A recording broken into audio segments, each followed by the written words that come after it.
She even spoke about, parents of her two boys, and just her testimony was just so powerful to me. I felt like a lot of people didn't even know her. People would drive by and they would stop and they'd be like, "Oh, it's Maya." I said, "No, it's not Maya, that's Tony." Go on Netflix now and look at that documentary, and you sit and watch the whole thing. I mean, every time. So I did that. I wanted her locks blowing in the air, and she said, "If you want to fly, you gotta let that shit go." So I said, "I'm gonna fly today." I didn't have no money. I took all the paint from my classroom, and Chris was like, "I'm gonna give you permission, just go for it." So I got out there, and I got my lift going, and then you can go to the next one. And I was a little depressed because I didn't have a job at the time, so I was trying to figure my way out. Mr.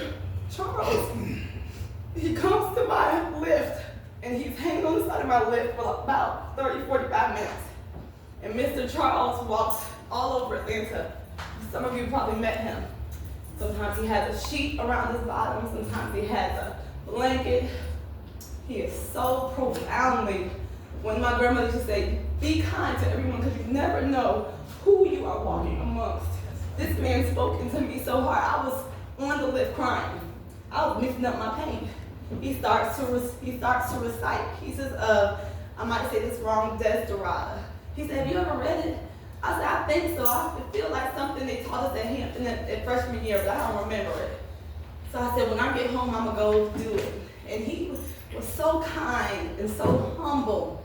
And he spoke about knowing Tony and all these different things that he had experienced. And I had just never felt a peace on anybody like I felt here. And I met a lot of people. But I'm telling you, this man, he stopped and he just spoke about light and love and letting the art flow from you no matter what comes back to you.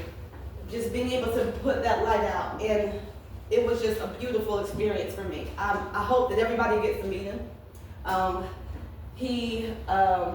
sometimes I'll see him in the park. Sometimes I see him, he walks all over. Just a very beautiful man. So this is a part of the poem, pieces of the poem that I remember him reciting. And it says, "Therefore be at peace with God, whatever you conceive him to be, and whatever your labors and aspirations in the noisy confusion of life, keep peace in your soul. With all of its sham drudgery and broken dreams, it is still a beautiful world. Be cheerful and strive to be happy."